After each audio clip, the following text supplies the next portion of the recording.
What's up, everyone? It's Brody on the Voice of College Football at Oregon Ducks Live. I'm here with Brendan Eberly and Bjorn Bergstrom, and today we're going to be talking about a game that we wish didn't happen in Indiana, as well as some of the transfer portal news that is coming back and some of the implications of that going into the next season. So, Brendan, you want to start off talking about the Indiana game?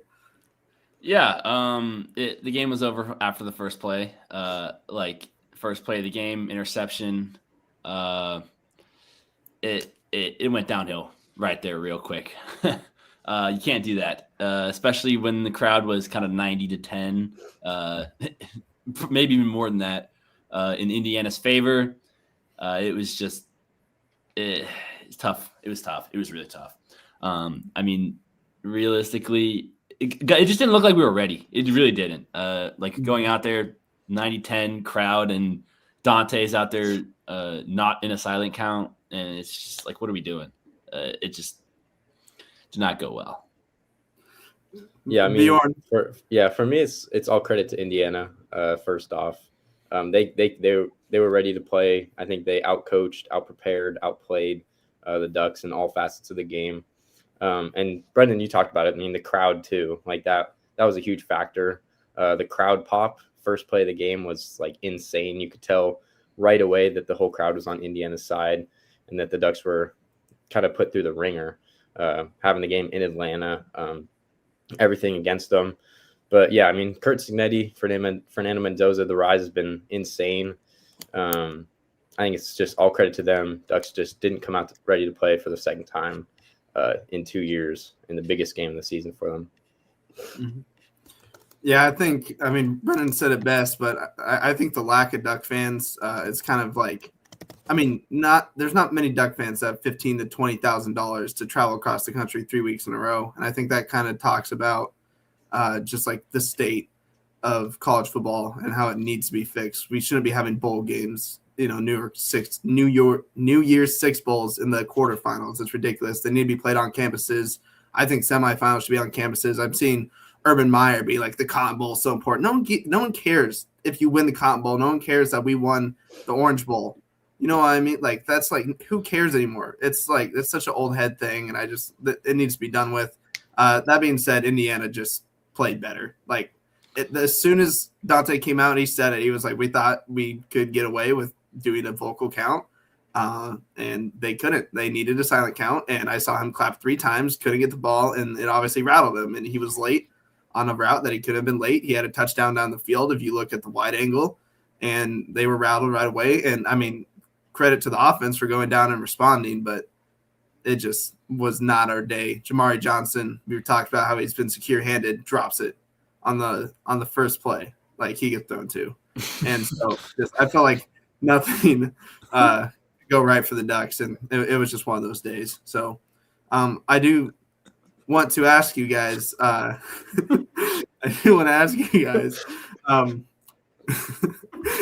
just talk about it. Yeah, keep going, man. I can't talk.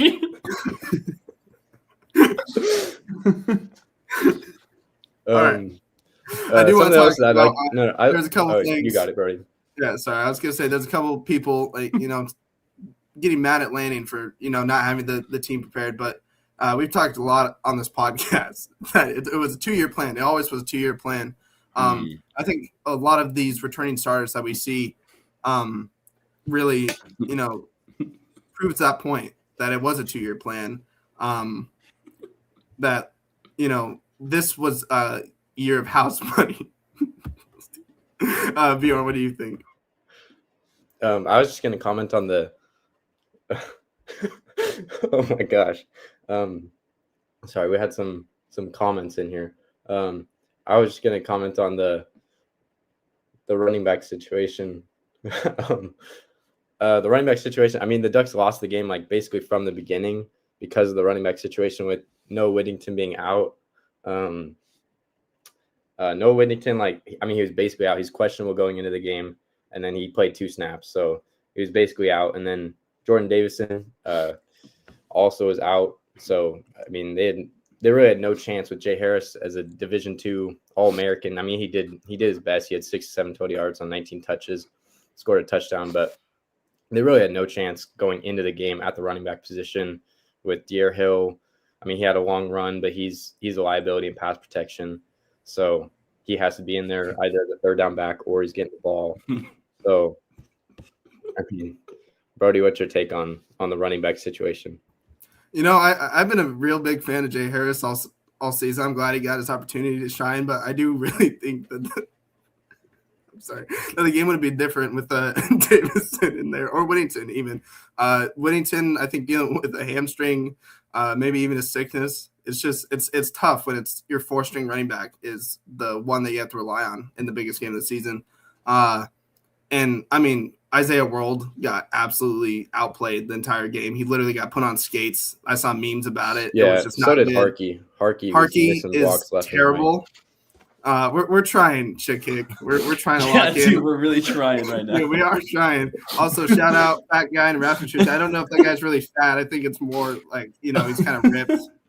Yeah, but we don't got to talk about that. It's tough. Our offensive line, I feel like, just didn't show up as well. I think Poncho was fine. Pregon was fine, but Dave, I can't ever say his last name, Harkey and World just didn't show up. And I think that was ultimately our biggest downfall. Yeah, but also something else I wanted to talk about, you touched on, which I am now blanking on what it was. Hold on, it'll get back to me. Give me a sec. Something about the bowl games, right? Like the Cotton Bowl and the Orange Bowl. I mean, I should have mentioned it when you were talking about it, but I mean, realistically, they should be playing these games as like bowl games for other teams that do not make the playoffs. Like, think about how impactful the Pop-Tart Bowl is, and how big of a crowd that draws. Do something with that, right? Like, make teams actually want to. Sorry about that. Give me more, Dante. I was kind of distracted by the comments earlier. But no, like have it so that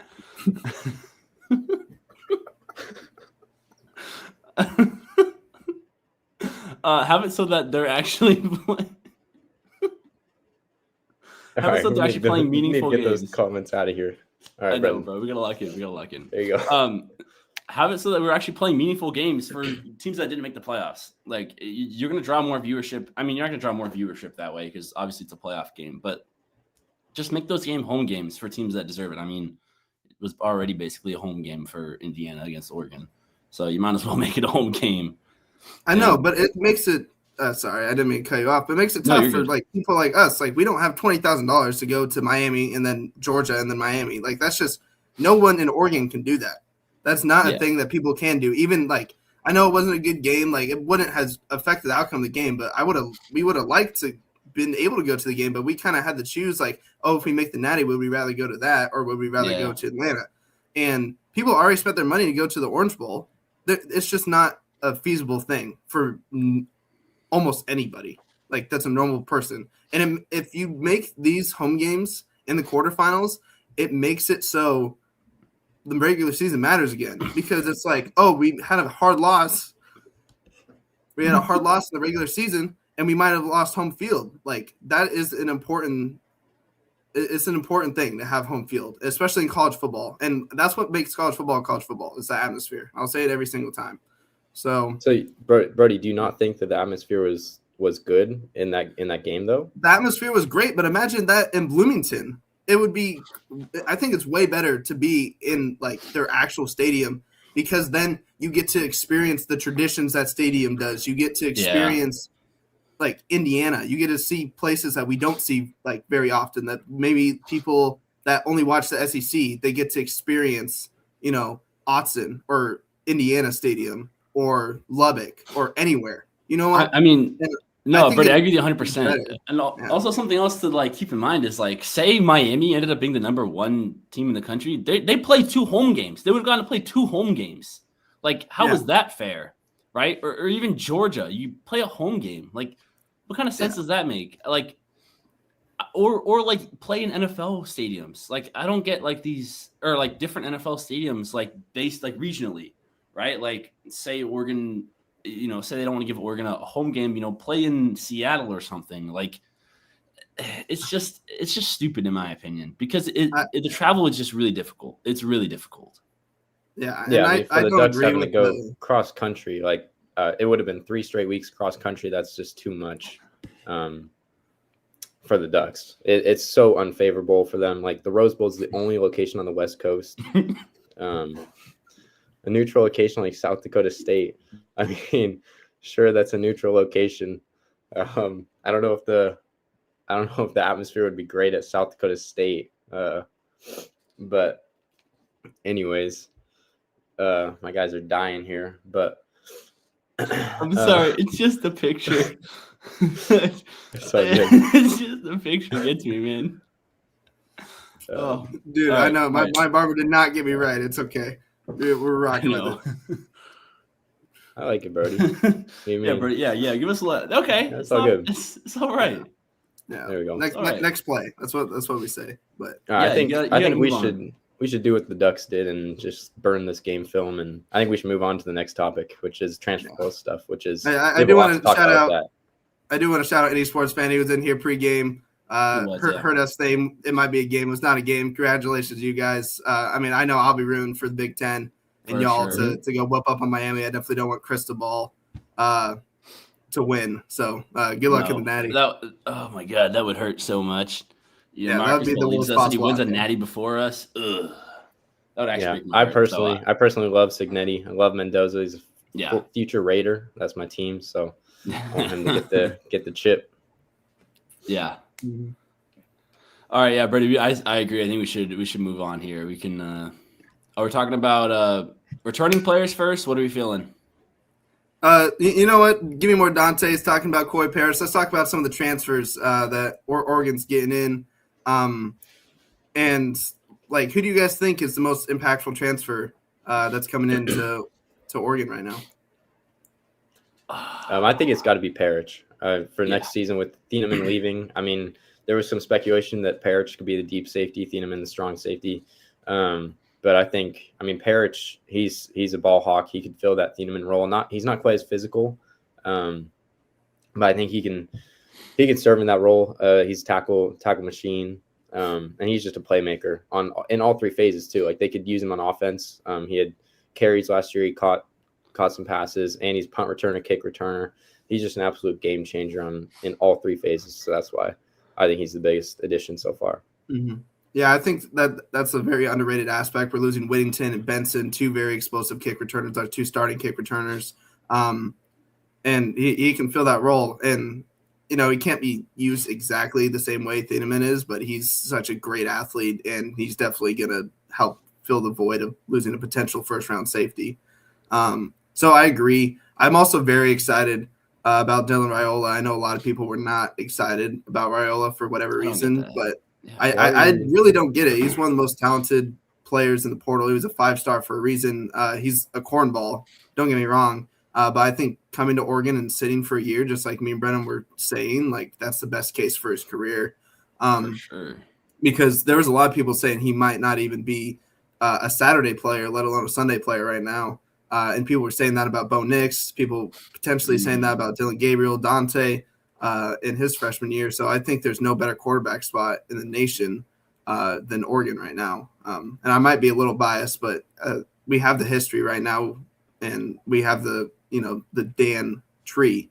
All of Dan's quarterbacks have been, quote unquote hits so far as top 3 round draft choices. So, yeah. I and shout out to give me more Dante. Iverson Hooks he's going to be a great addition because he can fill that Tez Johnson role as a slot receiver. Mm-hmm. He finds open space, great after the catch. Also has some big plays on his film where he catches long touchdowns as like slot fades, slants, that sort of thing. He's very explosive. And we didn't really have a guy like that this year. Dak Moore is like kind of that mold, but he was still an outside receiver. I think it'd be Gary Bryant, but Gary Bryant's not super explosive. So I think he brings a different element to the offense that Johnson kind of vacated, but they'll have him back. Mm-hmm. So, yeah. I think giving more Dante's talking about Raiola. The plan for Raiola, he has a broken fibula, I believe, or ACL.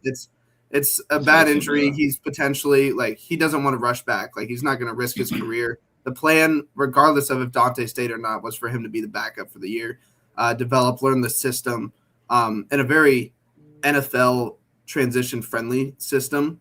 From what we've seen, there's a reason Dylan Gabriel went multiple rounds ahead of where everyone expected him, talent-wise, is because of his of Oregon's system and how much responsibility they put on their quarterbacks, adjusting to the defensive fronts, their coverage. Like, they give him a lot of freedom. Bo Nix had the most freedom in college football, and there's a reason he went above where most people had him. So I think Oregon's doing it right as far as pipelines to the NFL, because you can look at almost any position right now, except for maybe receiver, and see a pretty good pipeline and development for UO. So I think it makes this a intriguing transfer portal destination. Yeah, no, 100%. And the thing with Dylan, though, is like, he's a very talented player, and genuinely sitting out for a year for him is just, that's the best case scenario for him. Like, he needs that development, but also like the maturity that he shows right there is really important, because everybody talks about how corny he is, how unloyal he is, and he's kind of doing his best impression of, or he's doing his best to shut the haters up.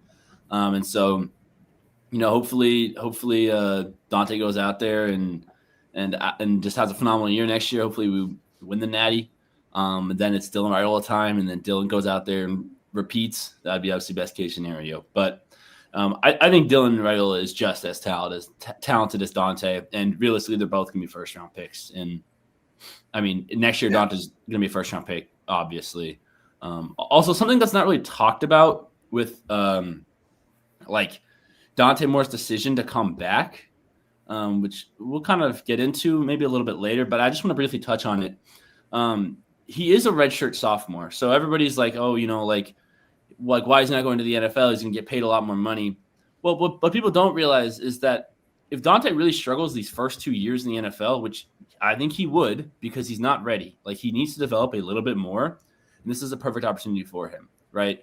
If he struggles those first 2-3 years, we're looking at Justin Fields' situation where he's going to be, somebody else is going to take him. I mean, it's the Jets. Like, the Jets aren't exactly known for winning. They probably wouldn't win very much. Like, who knows what would have happened? And we're looking at Dante, who's not a finished product, going into the NFL for 3 years and just sucking. Or he could have been great, right? But more often than not, I believe that he would have not been as good. And the thing is him coming back allows for him to develop. But say worst case scenario happens, he gets injured. He's a redshirt sophomore. He's 20 years old. He can sit out the rest of the year, come back the year after, and be healthy, and prove that he's still a top 10 pick. Like, it's not like the arm talent's going anywhere, right? And so that's the thing, is his arm talent is, through the roof, right? And it's more of just, can he make the reads? Can he not freeze up in big games? Which we've seen him do a good job of not freezing up, but then also we see him freeze up against Indiana, where he struggles. The pressure gets to him. So I think that's something that's not talked about in his decision to come back, because the risk for him almost is kind of neutralized if he were to come back. He's still going to get paid a bag to come back to Oregon. Not as much as NFL money, but he's still going to get that NFL money at some point. Yeah, it's that second contract that he's targeting. And at this point, that's in 4 to 5 years, and that could be upwards of 80 million at this point. Yeah. It's 60 million right now, and that's just going to be inflated. To your point about like going to the NFL this year, he'd probably go to the Jets or Raiders. Those are pretty dysfunctional franchises. That'd be going against the trend of those franchises. And there's two numbers that stick out to me, and it's 20 years old. He's 20 years old, and he had 20 career starts. That does not translate to NFL success for quarterbacks, especially. Other positions, it's different. You have more time to learn. It's quicker learning curve. But quarterback, you have so much to process. It takes so much time to develop for these guys. They don't come in. It's when you see a guy come in and succeed right away, it's the 23 or 24-year-olds. So it's not the 20-21-year-olds, Anthony Richardson, Trey Lance, J.J. McCarthy. He didn't have many pass attempts in college. And so, you see what happens with that. I think one thing to touch on with Dylan Raiola, you guys, have said that he's corny and all, and he's emulating Patrick Mahomes as the guy. And he's super talented. But if you're emulating a 3-time Super Bowl champion and you can back it up, I mean, there's no better guy to emulate. Mm-hmm. If you have the skills to back it up and you're performing on the field, which I believe he will after a year backing up Dante, I think that the blueprint is set for him to have success at Oregon. Yeah. First off, I want to address this. Neither. Absolutely not. That's atrocious. But as far as Dante, I feel like, we saw a big leap between Bo Nix's pre-snap processes between his first year, where there was talk about him potentially leaving to go to the NFL, and him coming back to Oregon. I feel like it's a very similar situation. And I think Dante coming back, I think we're going to see him really take control of this offense and master it, because while Stein's gone, it is his protege, or, it's his underlings. It's an internal promotion. So it's going to be the same style of offense. He's really going to start understanding this type of stuff. And I think, like, one of Dante's biggest things, I don't know what was wrong near the end of the season, but I feel like he struggled to push the ball downfield a little bit more. I feel like it fluttered down more. And it was at the beginning of the year, he was putting 50 yards on the line. So I don't know if there was an injury or something there. Maybe confidence. Because, I mean, you see it. Like, you see him against these, not top-tier teams, or, top 25 teams in Iowa, in USC, in Washington, in Indiana. You see them not go through his reads. And against everyone else, the Oklahoma States of the world, any of those, you see him not going through his reads and not being comfortable. And he needs to be comfortable in those situations if he's going to succeed in the NFL. So that's my take on it. I think it'll be better for him to potentially get the second contract. But it is hard to argue against getting, 40 to 50 million guaranteed, being the top 2 pick in the NFL draft. But I am very grateful he is coming back, because he's a stud. So I need to address the contenders. Oh, for sure. I mean, but by the way, like the ranking next year, it should be Oregon at number 1. It's not going to be. Oregon's going to somehow end up being like 5 or 6 for whatever reason. Think Ohio State is going to be? I mean, Ohio State is going to be number 1, but right? You don't think they should? No. I mean, they got booted before us this last year. We returned basically all of our players. They lose Caleb Downs. So they lose 5 guys to the first round. And Arvell 5 guys in the first. They're going to lose 5 guys in the first round, and they're going to still be number 1. Blows my mind. We're going to lose. It's because of the big names, Jeremiah Smith and Julian Sane coming back. But yeah, but okay. Yeah. I mean, whatever. Yeah. I think also I think there's going to be. I think it's going to be. Actually, I don't think it's going to be Ohio State number 1. I think it's going to be Texas number 1. Really? Texas number 1. Mm-hmm. I think it's gonna be Ohio State number 2, probably like LSU or something number 3. Just we're probably gonna be number 3. It's gonna be just like last year with Penn State. It's gonna be Texas 1, Ohio State 2, and us 3. That's what it's gonna be. I feel like. I mean, that's how I think we should be number 1. I mean, on paper we're gonna have the best team in college football, but we'll see. Only time can tell. But I need to, this is unbelievable. What does that even mean? Like, how does this come up? Yeah, me personally, this was my favorite. Me personally, totally. Yeah, I see it. Easy peasy lemon squeezy. All right, you just said it. It's true. So, yeah, it's true. I mean, something else that we need to talk about. I guess we're kind of. I guess we can keep talking about the transfers, but I say let's get the returners out of the way, and then we can work on some more of the transfer guys coming in. Getting our defensive line back as a whole, Amari Washington, but Jamari Johnson is coming back as well. I mean, I didn't think he would leave, but it was a possibility. Amari Washington coming back, and Tatum Tuioti and Mateo Uyunglele, Bear Alexander. I mean, that's a scary defensive line. Mm-hmm. I mean, us returning all of those guys, like, literally sent our entire D line into the portal because of that, which is crazy because, we're losing out on a lot of talented guys who are going to go just dominate the SEC. I mean, it's what happens. I mean, we lose guys to the SEC like it's nothing. It's unbelievable. I mean, half of our guys are already committed to Missouri. or I mean Cal or Kentucky. But I mean, like that's just what they do, and then they always. I mean, it happened with Dante Thornton a few years back. We went to Tennessee and just absolutely fried the SEC. So Oregon knows how to evaluate talent, and we just have a plethora of talent on our team. And unfortunately, not everybody can play. So I will say one thing with this defensive line for next season. They have to create more chaos plays with sacks and tackles for loss. They were bottom half of the FBS in sacks and tackle for losses, even with the extra games accounted for. So they're stout against the run. They create pressure, but they just need those turnovers and all that. Yeah,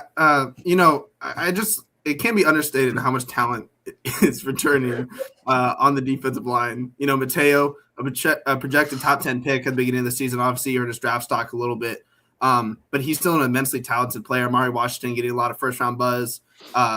Tatum, we were talking about a potential top 3-round pick. He was our sack leader this year, as well as Bear Alexander, who was slotted to be a potential second-round pick in this upcoming draft. So I was really surprised that one of them came back, let alone all four.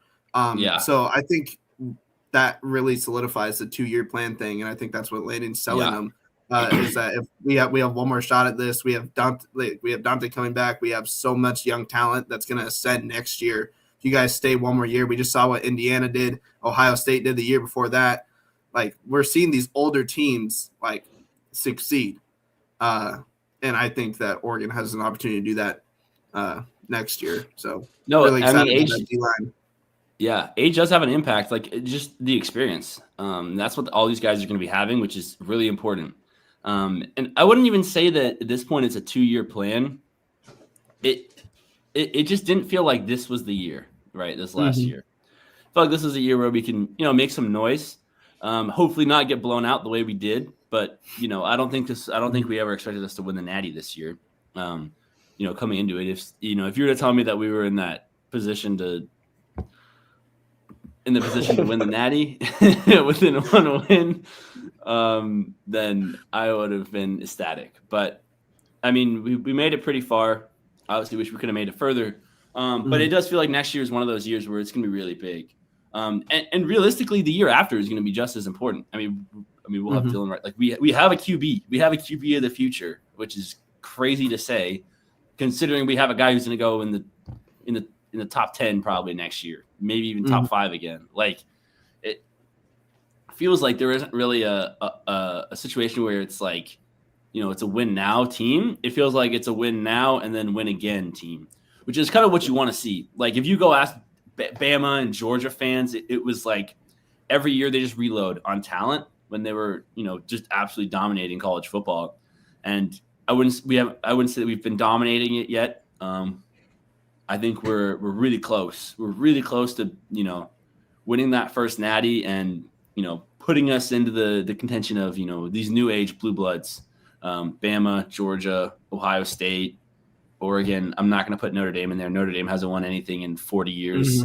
USC doesn't even they suck. Made the national title game last year, but in Oregon can't. But that's true. Run. But yeah, they did have a Mickey Mouse run. I mean, they played against who'd they beat? Penn State, who we also Indiana, beat. Penn State. Yeah, Indiana last year is not the same team that they are this year. Indiana last year was not they like you're telling Oregon would have absolutely smoked Indiana last year. We would have smoked Penn State last year, like we did. Like if we were on the other side of the bracket, we would have made the Natty as well. Yeah, a lot of other teams would have made exactly. Penn State is not the flex you think it is. I'm just saying it's hard to win three playoff games, regardless of how you cut it. So I would take this year's Texas Tech team over last year's Notre Dame team. That's just me, though. I mean, I'm just trying to rage baby on QB play. I do want to talk a little bit about some of the offensive weapons that were speculated potentially going to the draft or maybe even transferring. Jamari Johnson and Evan Stewart coming back. What impact does that have potentially or just on the offense as a whole? I mean, it just gives the new offensive coordinator like all the weapons in the world. Like whatever offense they implement, whether it's a guy from in the program, I don't think it's been announced yet, but whoever comes in and operates this offense has an entire repertoire of weapons at the running back position, wide receiver position. I mean, there's NFL talent at tight end. Jamari Johnson, he arguably a first-round pick. Dante, I mean, number 1, number 2 pick. Offensive line, they're going to retool. I trust Dan Lanning. I trust they're going to retool at that position.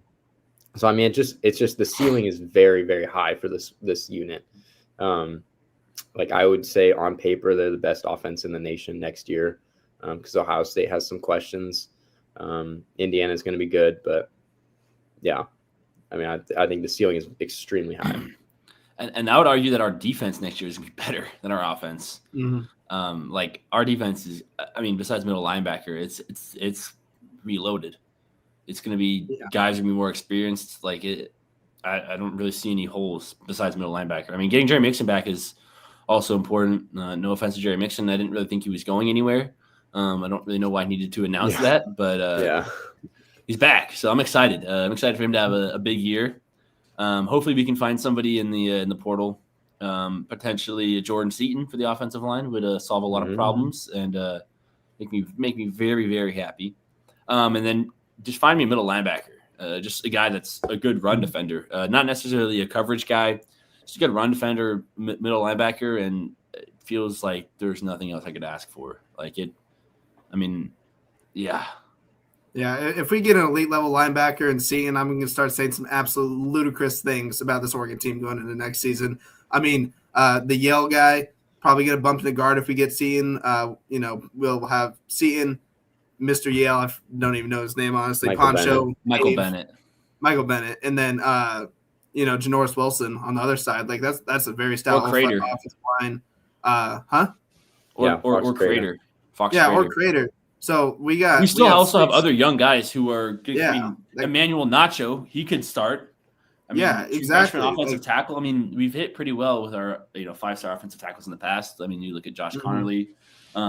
Again, like I never really was worried about our offensive line. I mean, we always retool. I mean, like I've said this, I cannot stress this enough. Oregon, there is no such thing as having a bad offensive line if you're at Oregon. Like it's. For whatever reason, every single year, it's just unbelievable. It's always phenomenal. I mean, more finalists multiple years in a row. I trust Dan more than anyone to, go out into the portal and get who's needed. And just like, there's just so much talent on this offense, like Bjorn alluded to, especially, we're potentially 3 deep at tight end. Dak Moore going into his second year, Eastu going into his final year in college, a very electric down the field playmaker. And then we have, Gatlin Blair coming back from his missions trip. And we have, McClellan. Like we have potentially 7 receivers that could be fighting for play time. And I think that's why we see guys like Cooper Perry going to Cal. So our offense is stacked. And I agree with Brennan that I think I'm more excited about our defense next year than our offense. 4 returning defensive linemen, the youth in the secondary, multiple 5-star true freshmen this year. Finney already stepping up, but next year, we add McNutt, Devin Jackson, like a ton of these guys that are just have so much potential to just step up and just grow into, good to great players. Superstars. I mean, Naeem Oford is going to be, taking the next step. I mean, I already know. I mean, Dorian Brew, another guy. I mean, we're also bringing. I mean, you said Devin Jackson from bringing him in. Jalen Lott at receiver, another 5-star who's balling out right now. I think he's going to win Rivals Camp MVP. Also, Jet Washington, like that dude's going to probably start. I don't know where. We'll find a spot. Like it's just so much talent coming in, and it's insane. It's honestly insane. I think an underrated need in the portal though is a veteran corner because it is such a young position right now. It's so talented. So I don't know exactly what the attraction is for veteran corners here, but I think they need to add 1 or 2 guys, whether it's another safety.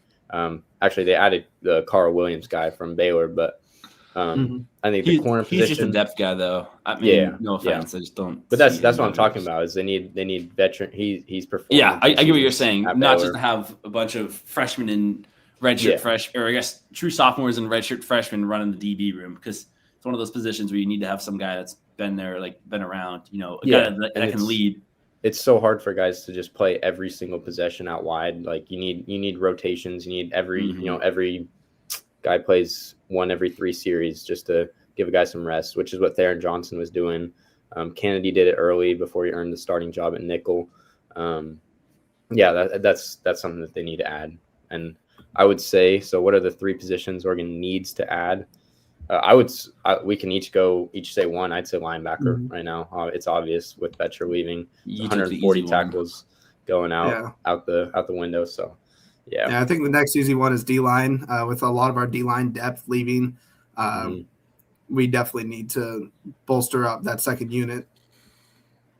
And then I guess the last position I would look at is O-line. Like, just go out there, land a few more guys. You can't go wrong with depth in the O-line. Some competition. I mean, our running back room feels really talented. Quarterback room definitely don't need depth. Receiver room, I guess we could also, you can make an argument that we could use another guy like Malik Benson. I mean, Eastew's gonna be back, but who knows how he'll look. Dak Moore is all right. He needs to take a serious jump next year, and I hope he can. But I mean, Gatlin Bear, like a lot of young guys, McClellan, so I guess you can make an argument for a wide receiver. I'd say an underrated something that's nobody's really talking about is they don't have a kicker, a field goal PAT kicker. Gage Hurrick, I think is how you say it. He's coming back. He re-signed, but he was the place kicker last year. He wasn't doing field goals. He kicked 16 PATs in blowouts, but the Nevada kicker was also just Nevada's place kicker. He was a 5-star kicker site they use for that. Everybody's a 5-star kicker. I swear. In 2024, it's like being a national champion in cheer. Yeah. Oh, wow. Okay. So he was in 2024 out of Westland. He's coming back to Oregon, but neither Gage or that Nevada guy have attempted a kick in college. So that's a position that you could see add on in spring ball. Yeah, I did see Atticus Sappington declare for the NFL draft, and there's some Green Bay Packer fans in the comments begging for him after McManus's performance. So guess we'll see if big old Automaticus gets drafted to the league with his middle leg. His leg, oh my gosh, he can't hit from 50. So no, what are you talking about? He was 2 for 4 from 50. I don't know. He was short from 56 yards. What was it? South Carolina State. That maybe we should be looking into. But yeah, I do want to talk about this, but I think we kind of talked about it. I would probably, in no particular order, Oregon, Texas, Ohio State, Indiana. Who else do you guys think? Has to be up there. Indiana has to be up there with Indiana and probably Georgia. They added Marsh too. Probably Georgia. I was thinking LSU. Honestly, they bring a lot of guys. They'll probably be ranked up high because they always are, and then they'll go like 8-4. Because Levitt's not going to be great. Also, I will say one thing on LSU. They got the Hassan Longstreet kid, 5-star. Yeah. I think so. I don't think they'll stage as a quarterback battle between him and Levitt, but I think if they did, I think Longstreet would win that battle. But Levitt's coming for like $5 million, so he's going to start. But I think they'd be better off with Longstreet. Yeah. Don't hate that take at all. And they also got a FCS kid that only has 2 years of eligibility left, right? So I don't know why that kid decided to go to LSU. I feel bad for him, but I guess he just wants, I also don't fully understand like Longstreet's decision. I mean, I know that he was looking at Oregon, but we obviously have our guys with Dante and Dylan coming in. Ideally, Levitt's gone after 1 year. I think is the plan. But does he want to sit a year again? I didn't really understand what he wanted, because in that case, why would you listen? I hate to USC, but that's a QB role that's kind of favorable. I don't really know why. He just sees the direction the program is going. It's going downhill. True, and he just needed to change. So let's go to LSU and play for Lane Kiffin, the most volatile coach in football. Period. I mean, Kalen DeBoer's gonna get fired next year, and then Lane Kiffin's going to Bama. I mean, it's what's gonna happen. Yeah, but I did see. Actually, never mind. But this is a comment I do want to address. So that's all I got. Yeah, don't do that, Brendan. Come on. That's on me, guys. That's on me. I'll be better. I'll be better. No, I am excited to see Lane Kiffin and Sam Levitt in the same city, though. I don't think Baton Rouge will be the same after a week with them. Baton Rouge is getting burned down, dude. That is a scary place to be. Oh man. Yeah, I would not want to send my daughter to a sorority house there. That's all I'm gonna say. Oh gosh. No. Okay. They also got a Levitt. Sorry, you go. Sam. Okay, all right. Levitt. Just a quick note: Levitt is the second option for them because he was on a visit at LSU when the DeMond Williams Jr. News came out, and he quickly went to Tennessee for a visit, and then DeMond went back to Washington, and then Levitt was back on the table for LSU. So it's got to be an interesting feeling for him to know that he's the number 2 option. I mean, if I'm watching it, I should be thanking my lucky stars that DeMond Williams didn't realize that he was actually, better than the 3rd-tier, 4th-tier program that UW is. We said if he went to somewhere in the SEC, he could potentially win the Heisman, but he's just going to be forever irrelevant and be, a UW legend, whatever. That doesn't matter. Who cares? Yeah, right. So I think that was a mistake by him to not see what he was worth in the portal. I think he would have developed better under, an actual head coach instead of Mr. Fish. So he signed the contract. So, he signed a contract. That was a mistake. He never should have gone back to a 5th tier. I mean, he got $4 Big million. 10 team. He got $4 million, man. Yeah, but I mean, and shout out. Sorry, I was gonna say shout out Jaden Lamar for being an upgrade over both the UW running backs. But unfortunately, he will average probably less than Jonah Coleman did. It's Oregon the first. Don't hate on the kid. He's going home. He's from Lake Stevens. Bro, I was hating on him long before he went to UW. No, I know, but I see a lot of hate for Jaden Lamar, and he's a solid dude, and he's just well deserved, bro. And he might be the number 1 back because good for him. Muhammad good left, for him. Jonah Coleman left. Good for him, but how are you gonna go to UW, bro? You just that's home for 2 to 3 years in Eugene, Oregon. You build a burning hatred towards UW. Yeah, that's just. Well, I mean, he's our 5th string running back. He's gonna go to a little program, little brother program. He's gonna be able to start, get his carries, and potentially make something of himself so he can tell his grandchildren. But then he's gonna say it was for UW, and they're just gonna lose all respect for him. Yeah. So. On that note, I did want to talk about the guys we are losing to the draft. There is some talent that is leaving that I would have liked to retain in Dylan Thieneman, Isaiah World is give or take, but mainly Dylan Thieneman, Bryce Betcher, and Kenyon Sade. So what are your thoughts on the guys we're losing, Brendan? Or Bjorn, you can go first. Delete that comment. What's my thoughts on the guys leaving? Is that what you asked? Yeah. I mean, it's a very broad question. I would say that, it's expected. Thieneman and Sadiq, especially, those guys, it was going to be, they're Sadiq's top 10, top 15 pick. Thieneman's a day 2 at worst pick.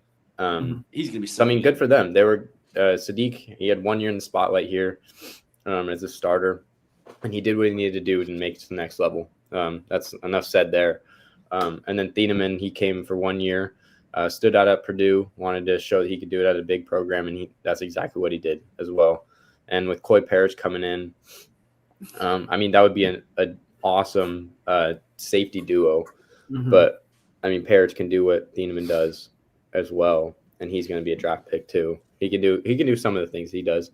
Yeah. But I'd say it's expected, and you can see with the portal additions, they were prepared to replace these guys. Yeah, I think we're gonna look back on Kenyon Sadiq in 10 years, and we're gonna be like, Will Stein's a terrorist. There's a reason that he didn't thank Will Stein in his NFL draft, declaring post. That's true. He was so underutilized. Terrence Ferguson, the Rams said they were probably going to pick him in the 1st round. They didn't trade back. They picked him in the 2nd round. 2nd round pick tight end. He was sitting behind, and every Oregon fan that saw Kenyon Sadiq knew that he was better than T. Ferg, and I think that was proven this year with him being a 1st round pick despite or potential first round pick, but there's pretty big buzz for him to go in the top 15. It's gonna be a shame that we didn't utilize him as much as we could have because of his explosion, his elite run blocking. Like he really is the perfect tight end besides being 6'3". So yeah, it was really unfortunate to see his final stats at the end of the year because they were disappointing. I'll be honest with you. He did not put up the numbers that the previous top tight ends have put up. I mean, you even go look at Tyler Warren, even Colson Loveland. You look at Kyle Pitts, right? Like this is the kind of guy that he's got to be compared to in terms of like a prospect, and he did not produce the same way. And I don't think that was his fault at all. I believe it was Will Stein's. I did not love Will Stein. I am kind of glad he is gone based on some of the play calling. I don't know how you have so much talent and you just find a way to kind of be mid at best with your offense. It just felt like sometimes I was just like, what are we doing? Just go play some Madden, homeboy. Just run Madden plays. Like if the play works, run it again until they stop it. Just don't get too cute. And I mean, they're like what? Like we were having Cooper Perry throw double passes. Like these are the kind of things that I'm just like, dude, just run inside zone with Jordan Davison. Get the ball in Sadiq's hands. Find a way to get the ball in your generational tight end's hands, and it was just ridiculous. It felt to me like it was the players making the plays. It wasn't the play caller like scheming up open like routes and all that. It was like, especially when Sadiq had like went off against Minnesota, USC. It was amazing catches. It was McClellan making amazing catches. It wasn't because they were open. It was Dante's ball placement. It was the amazing catches. And then it's the running back room, the talent. It's Davison. He's powerful. Deer Hill's fast. Yeah, you get him in space, but it was the players making the plays. It wasn't the play caller. So I think it's only up from here. And I'd say arguably there's a more talented core coming back next year for the new offensive coordinator. And I personally hope it's someone outside of the program. I think you can only hire from within the program so much and have so much success with that because diversity. You want outside voices coming into the program to have a different voice. You can't keep having the same voices over and over. Mm-hmm. So I hope they look outside for both DC and OC as far as like interviews and just getting new ideas in the building. I mean, yes, but if it works, it works, right? And right now the recipe formula did it work? I mean, this year you guys are saying that the play calling someone said it was a mid offense. That was me. Yeah. I mean, objectively, our players, they were the ones producing. I would agree in that regard. But at the same time, like, they're still producing. Like, I mean, Sadiq didn't produce as much as we wanted. I'm gonna hand the microphone over to Brody because Brody's he's a coach, offensive mastermind. Yeah. Well, I am itching at the bit to talk about this, but I think one of the most like under talked about things about our staff is just how young we are. I feel like, Lanning's 39. Saban didn't win his first ring till he was 52. Signetti's in his 60s. Like, Stein is young. Tosh is even young. And it's really tough when you don't have older guys in the building. I really don't feel like we had that perspective. So I feel like we need to add, at least one advisor on offense and defense, that has a pretty big role just to, get those thoughts in because, some of the, the best coaches that me and Brendan have been around is the oldest guys. I've seen, everything from flexbone, wishbone to modern defenses. And you just need to at least have some of that knowledge as far as like run fits and anything. And a guy to just be like, run the ball. So at the end of the day, I think Stein was a great offensive coordinator, and I do think you guys are hating on him a little bit too much. But the fact is, he's just young, and he is an offensive genius. And I think he will prove that. But I just think it's tough to find success when you are so young. and you haven't had the experience that all these other guys around the country have. Okay. You're still learning at the end of the day. Brady, I would agree with you in that regard. Like to have an older guy in there that's just run the ball. Like that is what was needed. It was what was needed. Because, against Texas Tech, Will Stein, what are we doing? Run the ball up the middle. Just run the ball on those fourth down plays where we're rolling out and doing all these like crazy pitch plays. It's like just get upfield. And back in my day, they didn't do that. They just ran the ball up the middle, right? And there is some value to bringing someone in like that because sometimes like Brody, I mean, I'm sure even you have experienced this where you are essentially coaching against yourself. You're overthinking the situation. You're thinking about it too much, right? And that can be detrimental. Yeah, I mean, it's so tough. Like Lanning is not even in his 40s yet, and there's just so much experience in those years that you need to be able to have to, as far as like the little details of running a program. And Lanning's so elite at such a young age, and he's only going to learn more every single year. Like he improved from last year. He saw that we weren't ready when we came out against Ohio State. He gave us too long of a break. We had a scrimmage and a full scrimmage in between that downtime that helped us stay on the same routine and stay in schedule. And I don't know if we had the enough coaches on each side of the ball with experience to help with that, but we see them learning, and you see the improvement year to year. I think even though we went undefeated last year, I still feel like this year was more of a success overall.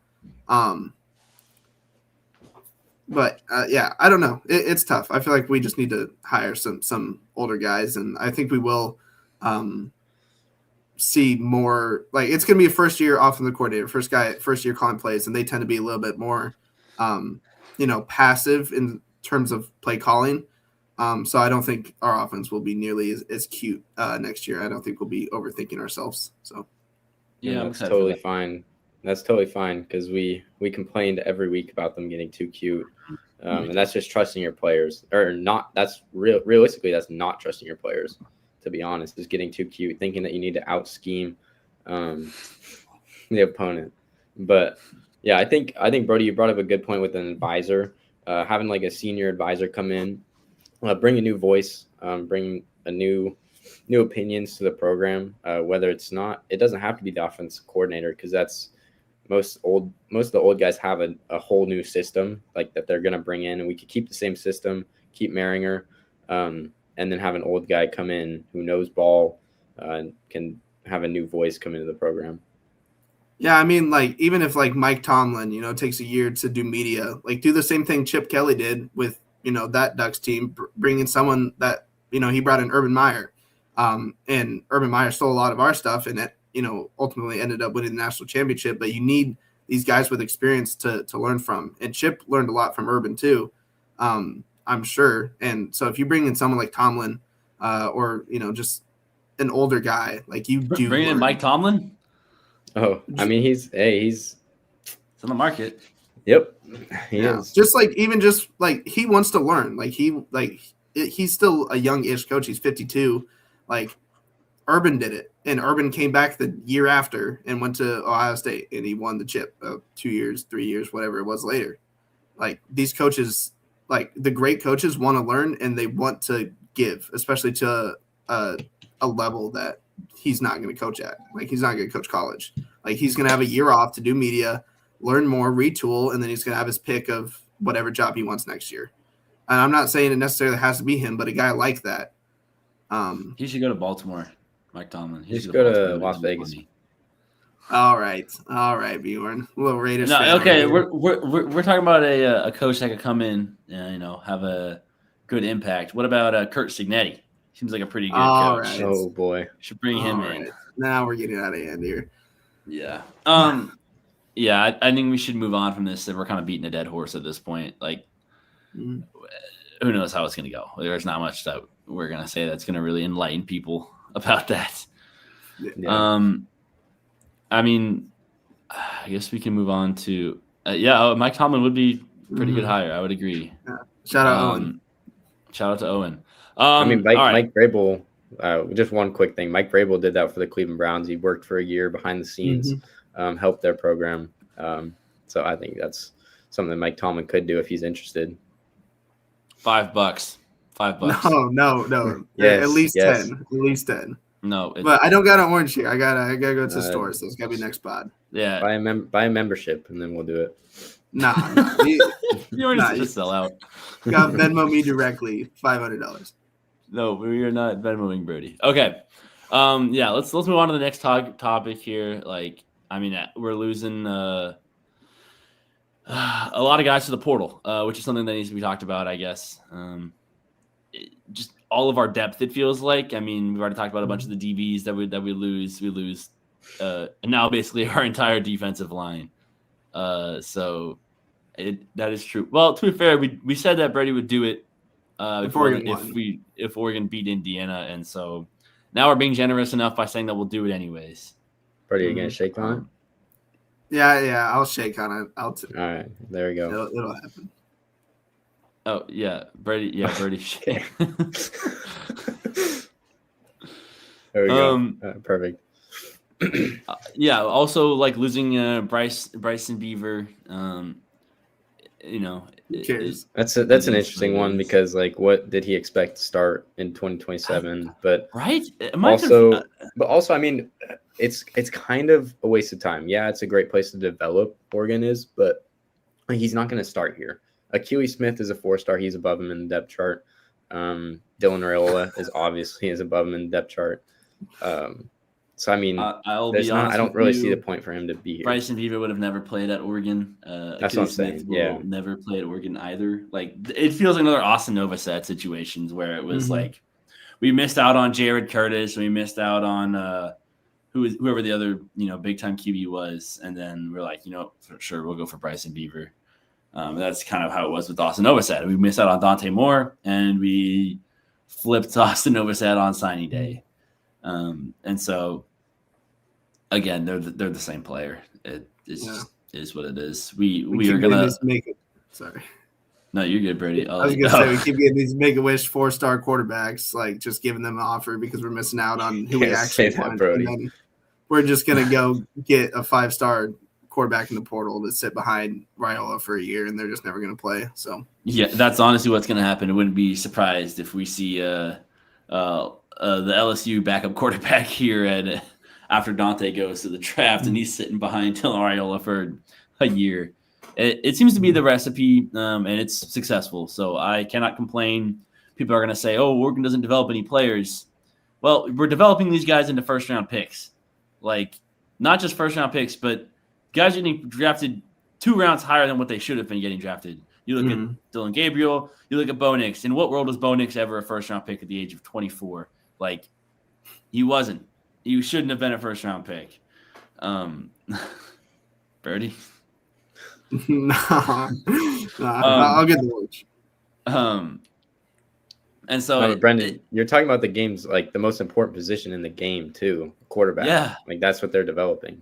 That's right. So important. But people are saying that Oregon doesn't develop them, but they're not realizing like we are. Like these guys are. We may not be developing them as freshmen all the way till they're seniors, but we're developing them into. We're like refining them. I would say that we're refining them into legitimate NFL talent. Like, Timu Pat Mahomes is 100 times better than Bryson Beaver. Like, it's not even close. Like. Pat Mahomes, he will be a top 15 pick in 2 years, like guaranteed. Like he's just going to be. And realistically, I wouldn't be surprised if the NFL in 7 years is just six Oregon quarterbacks. I mean, Herbert will still be torching the league, probably. Well, maybe he'll still be 12 and 5, 12 and 5, and then first round exits in the playoffs every year, but still torching the league. I mean, Dante Moore is going to do what he does. Bo Nix will be doing what he does. Dylan Raiola, same thing, and whoever else that transfers in. I mean, who knows what happens with Dylan Gabriel. I don't know if he'll ever be a starter. I didn't expect him to be, but he's just a great locker room guy and, a good guy you want in the locker room, and he's a solid enough backup quarterback. And we also got Mariota and Tyler Shuck. So don't forget about Tyler Shuck. I can't forget about Tyler Shuck. Marcus Mariota will probably be out of the league though in about 7 years when I was. Tyler Shuck. I find it so interesting that Tyler Shuck always finds his way back to Oregon. Like that was 2 schools ago, but it seems like that's who he's like repping the most out of his like alma mater. Wasn't he at an Oregon game not that long ago? Yeah, I mean if I'm getting it correct, he's dating a former like Oregon soccer player too. Like they were dated while they were at Oregon, so that might be why. But yeah, I mean that shows the program that he's repping them so much. Yeah. Yeah. No, it feels in one of my classes today, actually, we were like looking at like NFL talent. We were looking at like the Instagrams of like the top 15 AP polls. And so like I was like kind of going through all their feeds, and it shows all like the NFL guys in the playoffs. And Oregon has a lot of guys. Like it is like our pro potential is through the roof. It's probably I would say it's close to getting to A+. It's probably an A right now, which is pretty good. Yeah. Like they had if you are 13 of 14 teams in the playoffs too. So yeah, that's what I was talking about. Like, and it's not just like one guy. Like we've got like 4 or 5 guys, and 2 or 3 of them are starters, right? I mean, and so it's good. We're in a good spot right now. We just gotta win a natty, and then we'll be in a. Yeah. Oh, Gatlin Bear. Gatlin. I think Gatlin Bear is gonna be our guy. Yeah. Yeah. I really like Bear. Brady, you got it. Oh yeah, sorry. I was gonna say I really like Bear. I feel like Lott, he's gonna be a true freshman coming in. He might need a year or two to develop. I was gonna say I actually don't remember what I was gonna say because but Gatlin Bear. You can't stop looking at your crystal ball. I know, it's the angry crystal ball. It's getting me. It's pretty funny. I'm not gonna lie. I mean, I watched Jalen Lott's film. He's just really athletic, fast guy. He's doing whatever he does down in Texas in high school football. He plays well. I just see another Dak Moore 2.0 type of guy, and I'm not in love with the archetype. I'm gonna be honest with you guys. I've been fairly adamant about this. I don't think Dak Moore will ever be a first-round pick. I think he'll be a solid Oregon receiver, but I just think he's a second to third round, guy. I know that's good, but like I want generational receivers. If we're putting out defensive line, offensive line, quarterback, DBs, we've done it with Christian Gonzalez. We'll probably do it again with Finney.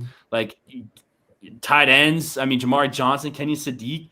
Like, come on, running backs. We'll put out some running backs in the first rounds. Like, telling me that we can't get an elite wide receiver. I mean, it's been swing and miss for about 20 years at this point, the receiver position. Besides Troy Franklin and Tez Johnson, but even them, like they're going to be solid NFL players, like second, third string guys, but they're never going to be like the top 15 like generational guys. Like we're never going to have a LSU or a even Alabama for a while. Ohio State. Okay. Yeah. Well, Rome has been a little bit disappointing. Let's not idolize John Ross. All right, this is kind of who Dak Moore is. Well, yeah, Brennan likes his his receivers a little bit more beefy, a little bit more big, but I do think physical guys. Yeah, I think Oregon, you pick any position besides receiver, and they have a lot of NFL talent, especially at safety / DB, D-line. You even see some linebacker play in there. It's not as prevalent as the other positions, but O-line, quarterbacks especially. We've been a running back factory since I can remember, as far as just talent guys. So, it's tough. So I think Oregon's on the right trajectory. I think we'll eventually hit on one of these receivers. I just but I mean, like Jalen Lott he's like we missed on Chris Henry and Dallas Wilson. Those are both guys who are going to be absolute superstars in the NFL, and you just can tell. It's just their makeup as a receiver. But like Jalen Lott, again, he could be a beast. I hope he is, right? But based on what I've seen from him in his high school tape and what he's done is just another Dak Moore, another rack merchant, but not like a rack merchant that's like a JSN rack merchant. You know what I mean? Like, I want a receiver that's going to go off for 1,200 yards in the college season and, catch 8 touchdowns. Like, the last time we even had something close to that was Troy Franklin, and he was phenomenal at Oregon to watch. And he was even like a 5th-round pick.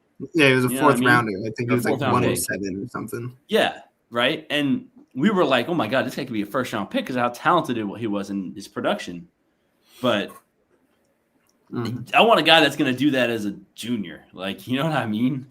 Like, I just want one, right? Like, I just want I think one. I think it's more so like the overall talent at the position in recent years. Like, they haven't had like trouble at wide receiver. The Ducks haven't had trouble at wide receiver. It's just not necessarily NFL level talent. Like, Tez was a 7th rounder, Franklin 4th rounder, like you said, Brody.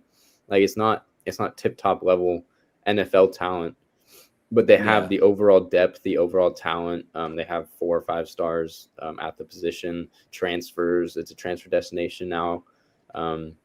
With Benson showed that. So I think it's not an issue necessarily for Oregon. I think, Brendan, they could raise the ceiling if they have a 1,200-yard guy. But the offense, in recent years, it hasn't been geared towards just target one guy. We saw that with Sadiq. It's not target the best player on the offense. It's spread it around. Okay, yes, but you go look at all the great offenses. Dudes are getting touches. Like Olave, Garrett Wilson. Yeah. They were racking up yards. JSN was their 3rd receiver, and even he was eating, right? Their tight end was eating. Travion Henderson was eating as a freshman or a sophomore at that point. Like, you can do that. You can still have guys eat. And it's just like, I think there's just different ways to do it. For sure. But you look at all of our guys this year. Sadiq, 600 yards and, a handful of touchdowns. Okay, that's all right. That's our generational tight end that we have. Dak Moore, 400 yards and 2 touchdowns. This is our number 1 wide receiver prospect in the country. He missed 4 games. He still played over 10 games, and he put up 400 yards. Not anything special. Malik Benson, our guy who really took over, was like 650 yards and 6 touchdowns, and those all came in big moments. But again, a lot of those were catches that he just broke off to the crib, like not exactly like reliable way to get yards. Our running backs, Whittington, I think still was our leading rusher somehow with 700 rushing yards. You split it 3 ways, or not even really split it 3 ways. Dier only had, I think, 300-ish yards. Davison was right around 600 yards and 10 touchdowns. Dier had 700, but on 90 carries, and Whittington had 150 carries and 800 yards. So it was all purpose or just rush yards? Just rushing. Wait, I was 700? surprised. He had 690. Peach Bowl helped him out. Yeah, he had 80 yards in the Peach Bowl. Dang! How much did Davison have? He had less. I'm pretty sure. Let me look it up real quick. But he had obviously the 15 touchdowns, so you make up for it there. Yes, but those. Yeah, Davison 667, Deer Hill 656. 6'7". No, Whittington 829. Yeah. Okay, no, but still, Whittington, again, all good seasons, and I guess Deer was actually a lot more impressive than I really had anticipated. Because he also had a thank you, give me more, Dante. That's what I wanted. He actually was really good. Deer Hill that dude's gonna be a beast. He also had a lot of receiving yards. I know that. So his all-purpose was probably through the roof. For a freshman running back. Everybody loves Davison. Protection for Deer Hill. Yeah, everybody loves Davison, but Deer, he's my guy. I'm rocking with Deer. Yeah, I think if you can. Sorry, this is to answer Anton's question from earlier. But yeah, you guys hit on it right here. Going to what game though? What game has Oregon been using their money up on to go to though? I don't know, the Rose Bowl last year. I guess that, the Orange Bowl, the home game. I could keep going. Well, like we said at the beginning of the podcast, it's unrealistic to expect fans to have $15,000 to $20,000 to travel to all 3 games. They have to pick one, and it was either the Orange Bowl, which is the first playoff game, which was the most hyped bowl game of that round, or it's national championship. Like, you can't expect fans to travel across the country. That's why you cannot have these games that are all in Miami and Atlanta and just down south. You can't have these games for it's a whole country sport. It doesn't showcase the sport the way it's supposed to. And yeah, I know. I need to get my money up. I wish I could go to all the games too. Yeah. I mean, he's kind of got you there, Brody. He's got me there, but it's not just me. It's every Oregon fan that wants to get to these games. And it's these neutral site games that favor the SEC, that favor the ACC. Like, who wants to watch a game in Hard Rock twice? Hard Rock's one of the worst stadiums in the country. Yeah. I want to see a game played in the Big House or in the Shoe or at Autzen or even at the Coliseum or the Rose Bowl. Like, I want to see these iconic stadiums that actually have merit instead of going to the Mercedes-Benz Superdome in Atlanta. Who cares? I'd rather play in Bloomington. Like, that's way cooler. I agree. I mean, even not that Colorado will ever make the playoffs, but even playing in Boulder would be a cool experience. Like, at the end of the day, this is a college sport. You want to also see the college town. Like, there's a lot of stuff that it's like, this is really beneficial for the town, like for the city. Like, the city of Eugene, Oregon would really thrive from, playing multiple home playoff games, fans coming in, sightseeing, wherever it is. Like, that would be big. And if you remember last year, there was a whole thing with, Tennessee fans and how they're, really supportive of, Old Rocky Top. And they were planning on taking over Ohio State Stadium.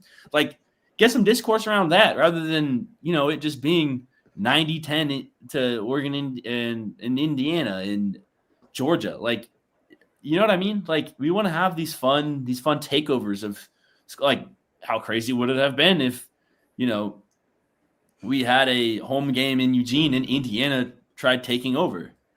But all right, this is disrespect. Yeah. I don't have a mustache, so it is not a requirement. This is the biggest hate comment that we've got.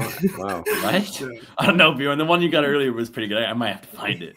No, it's probably gone, but it was pretty good. It's probably gone, but yeah. I think for Ole Miss, it generated over $90 million of economic just activity in Oxford. Like, that is so huge for these, like, smaller, like, Eugene's not like the biggest town in Oregon. It's just not. It's, it's a college town, and these smaller towns, like, they can actually improve quality of life. Like, Eugene has the most homeless per capita. Like, you can actually get and fix real issues with this money that college sports is producing.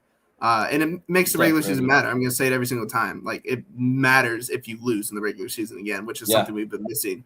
Like, no one cared that Alabama beat Georgia, but if, they did and they potentially got a home field, that's a way bigger deal. So. Yeah. No, I mean, definitely. Again, we're beating a dead horse. We can advocate for as much as we want. It's not going to happen. The logistics, the politics, I don't know. Mm-hmm. It could. I mean, I don't see the semifinals at least being in the home stadiums. Yeah, I don't see the logistics or politics line up with the handlebar either, unfortunately. But yeah, I agree with you, Bjorn. I think it's stupid, but it's whatever. It's unfortunate, but yeah. Yeah. Also, just to let you guys kind of know, for in the future, we are looking at potentially, creating an Instagram, TikTok, social media for this Worst of College Football. To really kind of give us more outreach. So we'll be posting, snippets of the podcast, posting content, short form content there. So keep an eye out. We'll obviously post our social media and stuff once we get there. Potentially some more things in the works. We'll let you guys know. Some opportunities for the fans to get involved as well. But I mean, do we have anything else that we really want to talk about now? I think it's Brody's bedtime, so I think we might need getting to wrap pretty it late. up. Yeah. Mm-hmm. Yeah.